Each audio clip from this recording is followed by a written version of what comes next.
Hello friends, मैं Shiba Serena हाजिर हूँ आज फिर आपके लिए एक महत्वपूर्ण लेक्चर लेकर। जैसा कि आप जानते हैं, आज जो टॉपिक मैं आपके साथ करने जा रही हूँ, शेयर करने जा रही हूँ आपसे, वो है सांप्रदायिकता का पूर्व इतिहास। जी, आपने बिल्कुल ठीक सुना, सांप्रदायिकता का पूर्व इतिहास हम आज ये टॉपिक करने जा रहे हैं, लेकिन हम इसको पढ़ेंगे with special reference to C.A. Bayly's essays. बिल्कुल करेक्ट। C.A. बेली के जो ऐसे हैं उनके रेफरेंस में ही हम इसको आज पढ़ने वाले हैं। तो हमारा पूरा फोकस जो होगा आज वो C.A. बेली के जो ऐसे हैं इस टॉपिक पर, प्री हिस्ट्री ऑफ कम्युनलिज्म या प्री हिस्ट्री टू कम्युनलिज्म, इसके रिगार्डिंग हम ये टॉपिक करने वाले हैं। मैं बता दूं कि MA हिस्ट्री के जो हिंदी माध्यम के स्टूडेंट्स हैं उनको अक्सर ही ये बहुत ज़्यादा दिक्कत रहती है कि उन्हें मटेरियल प्रोवाइड नहीं होता है। तो उन्हीं स्टूडेंट्स को ध्यान में रखकर मैंने ये कोशिश की है कि ये अपने जो नोट्स हैं वो प्रिपेयर किए हैं, ताकि तमाम हिंदी माध्यम के MA हिस्ट्री करने वाले स्टूडेंट्स को इससे मदद मिल सके, उनकी सहायता हो सके कि जब वो पढ़ना चाहें C.A. बेली को और सांप्रदायिकता के पूर्व इतिहास पर जब C.A. बेली को समझना चाहें, तो उनमें एक सोर्स उनके लिए मेरा ये जो लेक्चर है वो हो, एक सोर्स के तौर पे वो मेरे इस क्लास के जो नोट्स हैं वो इसको शामिल कर सकें, इससे फ़ायदा उठा सकें। इसी इंटेंशन के साथ जो है ये टॉपिक मैंने आज प्रिपेयर किया है। तो उम्मीद करती हूँ कि आपको इससे बहुत सहायता मिलेगी और बहुत ही हेल्पफुल रहेगा ये आपके लिए। आगे मैं इसी तरह के लेक्चर्स जो है वो आपके लिए लाती रहूँगी। तो अब ज़्यादा बात ना करते हुए मैं टॉपिक पे आती हूँ। टॉपिक तो मैंने आपको बता ही दिया, अब मैं इसी के रिगार्डिंग आपके सामने एक प्रश्न रखती हूँ। क्वेश्चन देखिए, was there a pre history to communalism discuss with special reference to C.A. Bayly's essays. तो ये प्रश्न आता है अक्सर मास्टर्स जब आप हिस्ट्री से कर रहे होंगे तो आप के सामने भी इस तरह का प्रश्न आ सकता है, या इस तरह का टॉपिक जो है प्री हिस्ट्री टू कम्युनलिज्म वो आपके यहाँ पर भी होगा। तो उसमें सवाल ये रहता है कि आप बताएं कि डिस्कस करें C.A. बेलीज के जो एसेज हैं उनके रेफरेंस में इसको डिस्कस करें कि क्या सांप्रदायिकता का पूर्व इतिहास है। तो अब इस प्रश्न का उत्तर देते हुए मैं आपको जो है ये पूरा आर्टिकल आपके साथ जो है वो शेयर करूँगी। तो अब हम इसके आंसर की तरफ बढ़ते हैं। और सबसे पहले देखिए, तो शुरुआत होती है, हिंदुस्तान के संदर्भ में तमाम इतिहासकारों के सांप्रदायिकता पर अलग अलग मत होते हुए भी उनमें इस बात पर सहमति है कि हिंदुस्तान में सांप्रदायिकता आधुनिक काल यानी ब्रिटिश के भारत में उपनिवेश स्थापित करने के बाद आई। तो सीधी सी बात क्या है, जितने भी हिंदुस्तान के संदर्भ में इतिहासकार हुए हैं उन तमाम इतिहासकारों ने ये माना है कि अलग अलग मत रखते हुए भी ये माना है कि सांप्रदायिकता जो है वो आधुनिक काल में आई, यानी कि ब्रिटिश के भारत में उपनिवेश स्थापित करने के बाद आई। अच्छा, अब उन्होंने ये मान लिया, लेकिन परंतु इस विचारधारा को C.A. बेली ने अपने कार्य the pre history of communalism religious conflict in India 1780-60 में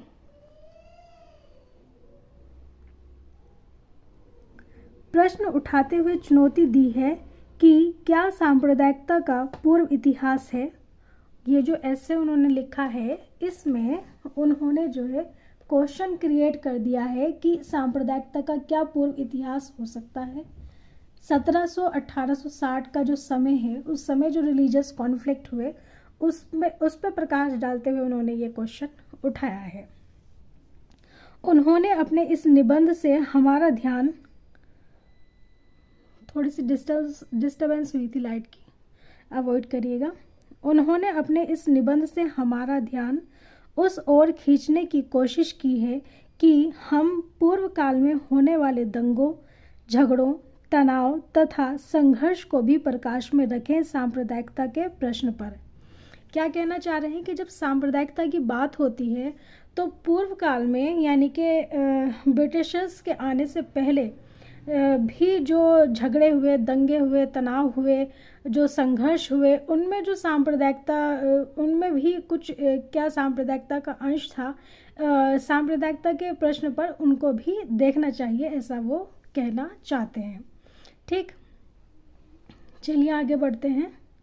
यहाँ मैं एक बात और आपसे कहना चाहूँगी कि आप जो है साथ साथ नोट्स अपने प्रिपेयर कर सकते हैं, है ना। साथ साथ आप अपने नोट्स प्रिपेयर करते रहिए, ताकि आप जब मन चाहे उनको राइटिंग में आपके पास होंगे तो आप अच्छी तरह उसको रिवाइज़ कर पाएंगे। बाकी मेरी वीडियो तो है ही, आप इसको बार बार सुन सकते हैं, बार बार प्ले करके देख सकते हैं, जितनी बार भी चाहे, बैक करके भी देख सकते हैं। ठीक है, इसके लिए C.A. बेली ने अपने निबंध को 6 हिस्सों में विभाजित किया है।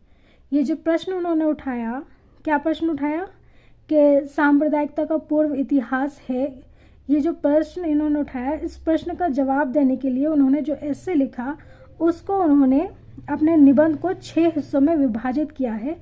सबसे पहले उन्होंने इसके महत्व को दर्शाने की कोशिश की कि हमें ये क्यों जानने की ज़रूरत है। इस पर उनका कहना है कि आधुनिक काल में जो भी सांप्रदायिक दंगे हुए वो हमें प्रेरित करते हैं कि हम इसके इतिहास को जानें, क्योंकि वे हमारे वर्तमान को भी प्रभावित करते हैं।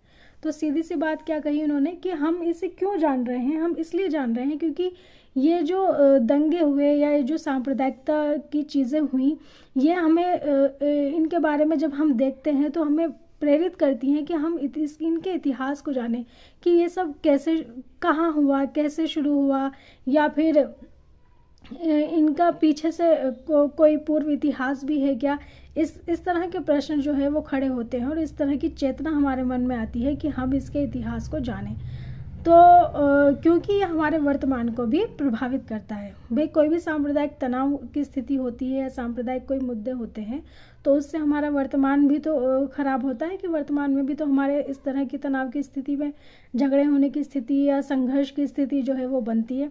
तो इसलिए हम अगर इसको स्पष्ट तरीके से जानेंगे, सही तरीके से समझेंगे, तो हम आगे या वर्तमान में इस तरह की स्थितियों से बच सकते हैं, उनका सॉल्यूशन जो है वो सही ढंग से निकाल सकते हैं, है ना। तो यहाँ मैं आपको एक बात कह दूं कि मैं सिर्फ आपको C.A. बेली का जो व्यू है, जो नज़रिया है, जो वो सिर्फ आपको समझाने की कोशिश कर रही हूँ। मैं खुद C.A. बेली की कोई समर्थक नहीं हूँ, बल्कि मेरा काम है सिर्फ आप तक इस इन्फॉर्मेशन को पहुँचाना। आप फैसला खुद करेंगे कि ये जो उन्होंने प्रश्न खड़ा किया है और जो कुछ भी वो कह रहे हैं वो सही है या नहीं। आप खुद जब इस पूरे आर्टिकल को पढ़ लेंगे तो इसका फैसला आप अपनी समझ से करेंगे। मेरा काम सिर्फ आप तक इस इन्फॉर्मेशन को पहुंचाना है, इस कार्य को पहुंचाना है। उन्होंने विभिन्न इतिहासकारों के मत को प्रस्तुत किया जो सांप्रदायिकता के अलग अलग मत को प्रस्तुत करते हुए ये मानते हैं कि 1860 के बाद सांप्रदायिकता के क्षेत्र का दायरा बहुत बढ़ गया। कब? 1860 के बाद।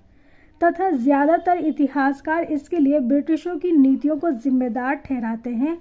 हालांकि पीटर हार्डी ने इसके लिए पुनरुत्थानवादी आंदोलन को जिम्मेदार ठहराया है। ठीक, तो ज़्यादातर जो हैं वो ये मानते हैं कि 1860 के बाद जो ब्रिटिशर्स की नीतियाँ रहीं उसकी वजह से जो है सांप्रदायिकता बढ़ी, उसका दायरा बढ़ा।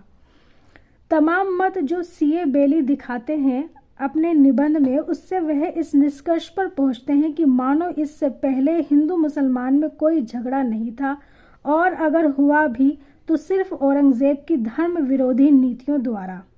परंतु इससे वह स्वयं बिल्कुल भी सहमत नहीं है, बल्कि वह लिखते हैं कि 18वीं शताब्दी के पूर्वार्ध में कई ऐसे दंगे हुए जो बिल्कुल ऐसे प्रतीत होते हैं जैसे कि 1857 के विद्रोह के बाद हुए दंगे।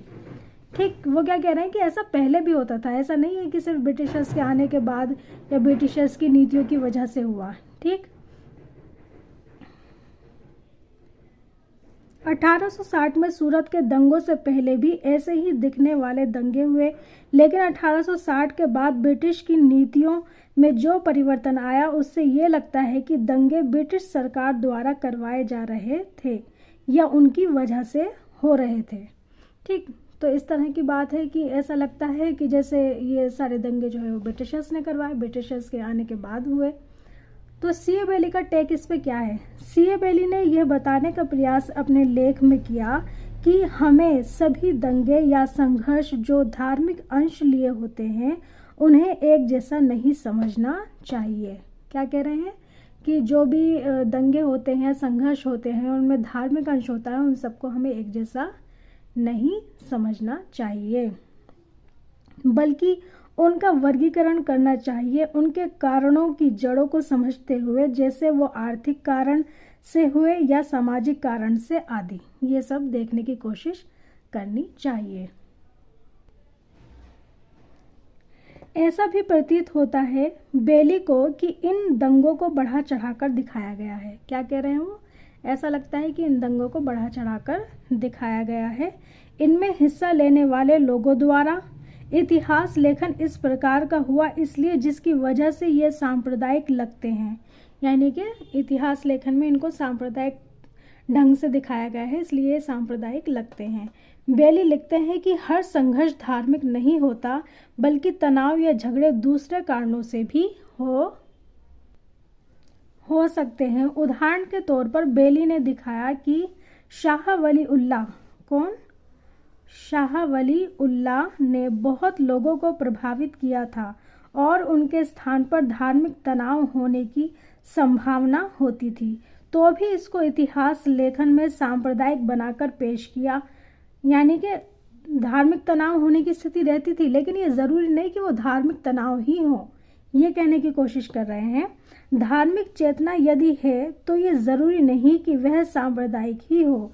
बेली यह भी साफ करते हैं कि दो राष्ट्रीय सिद्धांत को लेकर कुछ नया प्रस्तुत नहीं कर रहे, मतलब वे अपने आप को कह रहे हैं कि मैं जो दो राष्ट्रीय सिद्धांत है उस पर कुछ नया प्रस्तुत नहीं करने जा रहा, वह तो सिर्फ इन दंगों के स्वरूप को समझने की कोशिश कर रहे हैं तथा 1860 के पूर्व काल में हुई इसी तरह की दिखने वाली घटनाओं की तरफ ध्यान दिला रहे हैं। ठीक है, चलिए आगे बढ़ते हैं।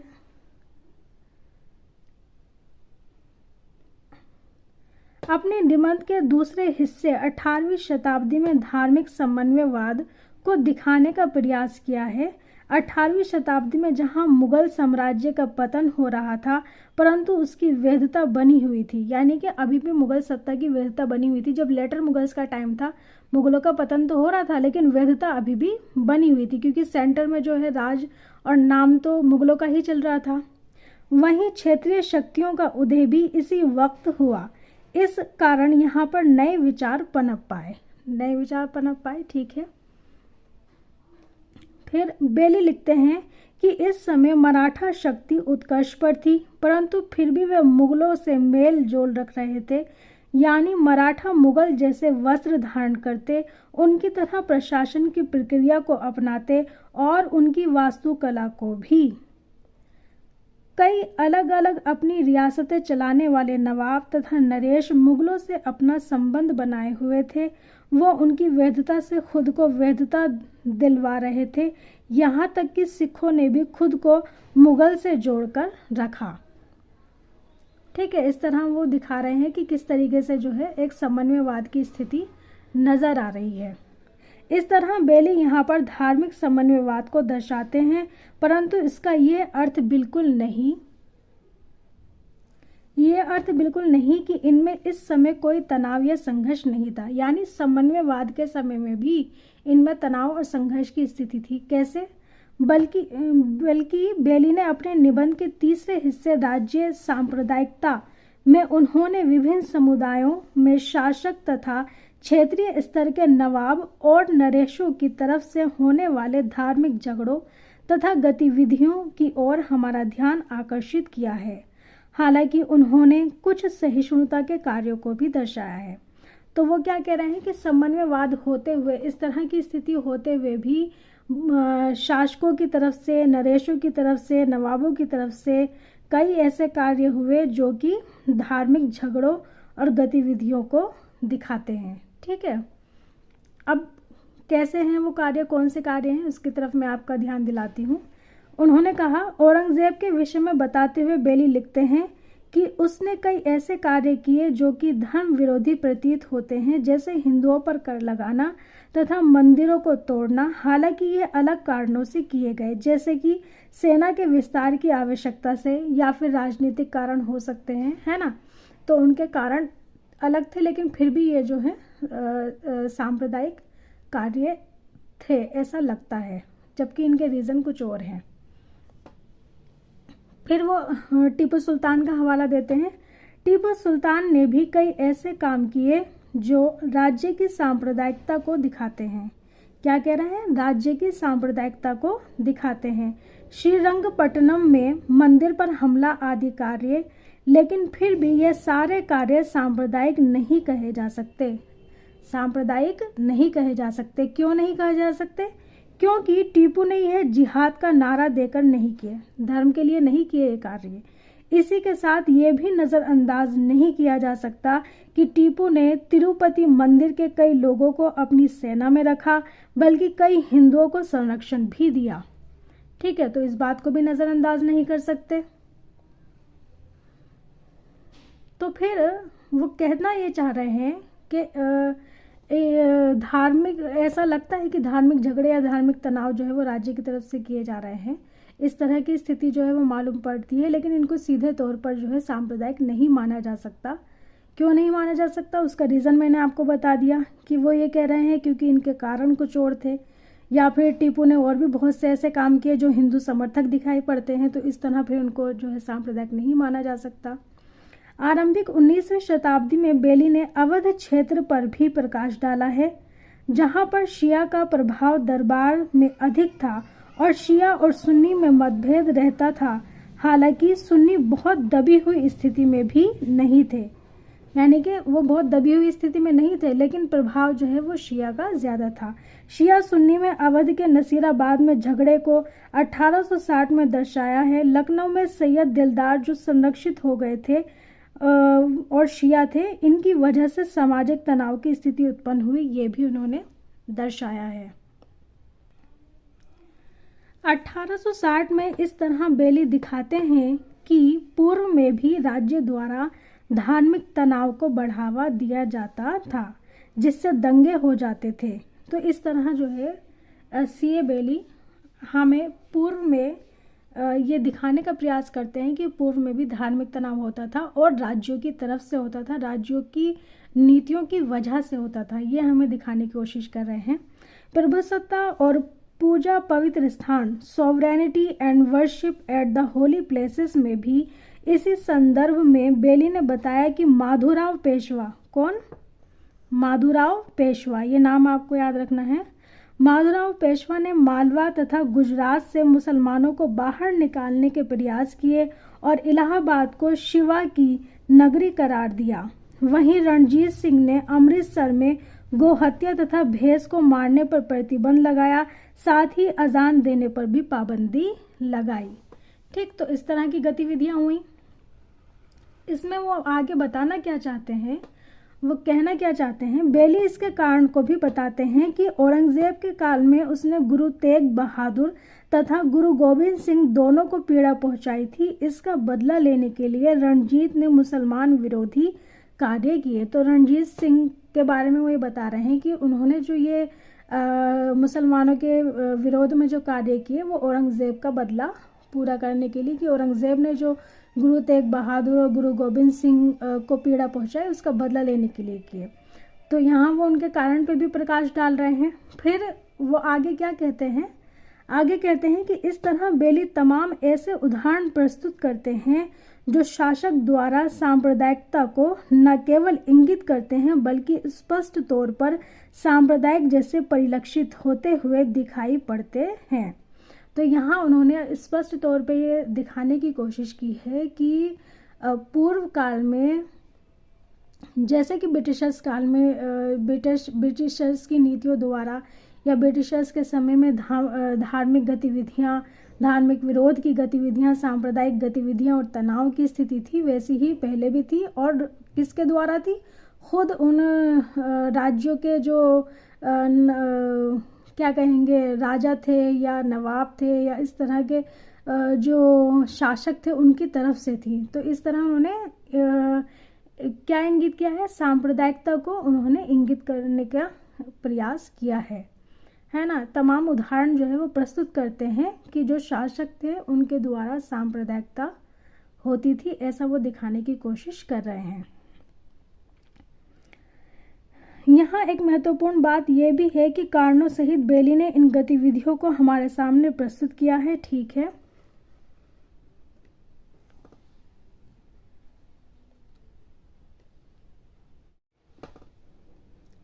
अभी तक हमने धार्मिक कारणों से हुए तनाव या दंगों को देखा जो शासकों से संबंधित थे, परंतु अब हम रुख करते हैं बेली द्वारा वर्णित एक और सांप्रदायिक पक्ष का, जो कि जमींदारों द्वारा किया गया। किसके द्वारा किया गया? जमींदारों द्वारा किया गया। इससे हम लोगों की सामाजिक चेतना को सामाजिक नजरिए से देखेंगे। ठीक, चलिए देखते हैं।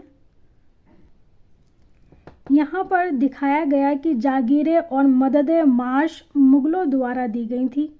ठीक है, जागीर पहले हस्तांतरित होती थी, परंतु धीरे धीरे इन पर लोग स्थायी होने लगे। औरंगजेब के काल के पूरा होने तक फिर जिनको मददे माश प्रदान की गई थी उन्होंने भी इस पर स्थायी अधिकार कर लिया। ठीक है, इस तरह ये जमींदारों की स्थिति में होते गए। तो क्या हो गया, मदद माश वाले जो व्यक्ति थे वो धीरे धीरे जमींदारों की स्थिति में आ गए। मुजफ्फर आलम के अनुसार अपने समुदाय को बढ़ावा देने लगते, और जब जमींदारों की स्थिति में आ जाते तो अपने जो समुदाय के लोग हैं उनको बढ़ावा देने लगते। कई लोगों को मिलाकर अपने क्षेत्र बनाने लगते। इस तरह अन्य समुदाय के लोगों के लिए यह परिवर्तन असहनीय होता। दूसरे बाकी लोग क्या है, इससे इनसिक्योर होने लगते कि भाई इनके समुदाय के लोगों की ताकत बढ़ रही है, इनके समुदाय के लोग ज़्यादा बच रहे हैं, है ना, इनको जो है ये ज़मींदार हो की स्थिति में आ रहे हैं। इससे क्या होता है, यह परिवर्तन जो है दूसरे समुदाय के लोगों के लिए असहनीय होता है, क्योंकि उनकी सामाजिक स्थिति कमज़ोर होने लगती। इसलिए ये दंगे होते। उससे क्या होता, दंगे होने लगते जो वास्तविक तौर पर आर्थिक तथा सामाजिक स्थिति को लेकर होते, परंतु सांप्रदायिक से बन जाते थे। तो रीज़न क्या है उनका, सामाजिक तौर पर वो अपने आप को कमज़ोर महसूस कर रहे हैं, आर्थिक तौर पर अपने आप को कमज़ोर महसूस कर रहे हैं, और इसलिए वो दंगे कर रहे हैं। लेकिन वो दंगे दिखाई कैसे दे रहे हैं, कैसे बन जा रहे हैं, सांप्रदायिक बन जाते हैं या सांप्रदायिक दिखने लगते हैं। फिर बेली आगे क्या लिखते हैं, बेली ने उदाहरण के तौर पर फारूक सियार के समय के मदद माश धारक सैयद के बारे में बताया, जो जमींदार की स्थिति में हो गए। इसलिए राजपूतों ने उस पर हमला किया तथा लूटमार के साथ ही कब्रिस्तान को ध्वस्त किया। तो इसलिए उन्होंने इस तरह की गतिविधियां की, कब्रिस्तान को ध्वस्त कर दिया। तो इस तरीके से ये सारी चीज़ें जो है वो सांप्रदायिक रंग लेने लगी, सांप्रदायिक जो है होने लगी। बेली कहते हैं कि 18वीं शताब्दी में ऐसे झगड़े होते रहते थे, फिर चाहे वो सिख द्वारा हो या अन्य किसी और के द्वारा। तो क्या कहने की कोशिश कर रहे हैं कि इस तरह के जो सांप्रदायिक रंग लिए हुए, अंश लिए हुए या सांप्रदायिक बन जाते थे, सांप्रदायिक लगने लगते थे, इस तरह के झगड़े जो है वो होते रहते थे। कब? 18वीं शताब्दी में, यानी कि जब ब्रिटिशर्स की सत्ता स्थापित नहीं हुई थी, उसके पहले भी इस तरह की स्थितियां दिखाई पड़ती हैं। ठीक है, फिर आगे वो क्या कहते हैं, अब हम बेली के निबंध के अंतिम हिस्से यानी शहरों में संघर्ष की चर्चा कर लेते हैं, जहां स्पष्ट तौर पर बेली ने यहाँ पर भी सांप्रदायिकता को दर्शाया है, जिससे उन्होंने दिखाया कि क्षेत्र बढ़ाने आदि के लिए इस प्रकार की गतिविधियों को अंजाम दिया जाता था। ठीक, चलिए आगे बढ़ते हैं। बेली द्वारा लिखित इस निबंध से कुछ महत्वपूर्ण बातें हमारे सामने निकल कर आती हैं। तो जो पूरा निबंध था, उस निबंध में उन्होंने क्या क्या तर्क दिए, क्या क्या हमें बताने की, दिखाने की कोशिश की, वो सब कुछ हमने देख लिया। अब हम जो है कुछ पॉइंट्स हमारे सामने निकल कर सामने आते हैं, कुछ बातें जो हैं वो क्लियर होती हैं जो बेली ने इस एस्से में जो है बताने की कोशिश की हैं। पहली, इन्होंने हमारे सामने सांप्रदायिकता के अध्ययन का एक नया मुद्दा पेश किया। सांप्रदायिकता के अध्ययन का क्या किया? एक नया मुद्दा पेश किया जो हमें प्रेरित करता है कि हम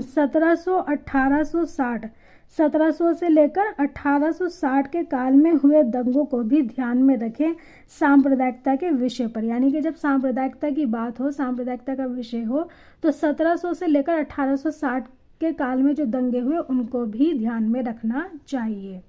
ठीक, पहली बात तो ये। दूसरा ये कि बेली ने यह विचार भी प्रस्तुत किया कि हमें इन दंगों को सीधे तौर पर सांप्रदायिक नहीं कह देना चाहिए, बल्कि इनके कारणों को भी जानना चाहिए, साथ ही इन्हें वर्गीकृत भी करना चाहिए। यहाँ यह बताना आवश्यक प्रतीत होता है कि बेली अपने निबंध में भी इस प्रक्रिया को अपनाते हैं। तो जैसे कि आपने देखा कि बेली जो है वो रीज़न को भी बताते हैं, कारण भी बताते हैं कि ये दंगे क्यों हो रहे थे, आर्थिक कारण से हो रहे थे या फिर सामाजिक कारण से हो रहे थे, ये सब भी बताने की कोशिश करते हैं, है ना। तो ये कहते हैं कि इनके कारणों को भी देखना चाहिए, इनको सीधे सीधे सांप्रदायिक नहीं कहना चाहिए। फिर तीसरा पॉइंट क्या है? तीसरी बात जो हमारे सामने आ रही है वो ये कि विचार बहुत ही महत्वपूर्ण है। तीसरा विचार बहुत ही महत्वपूर्ण है, जो ये है कि जब भी कोई बड़ा राजनीतिक या सामाजिक परिवर्तन होता है तब ये सांप्रदायिक दंगे या झगड़े होते हैं, जैसे कि मुगलों के पतन के बाद या 1857 के विद्रोह के पश्चात, ब्रिटिश सत्ता के आने के बाद इस प्रकार के दंगे तथा संघर्ष हुए। ठीक, फिर चौथा मत क्या है?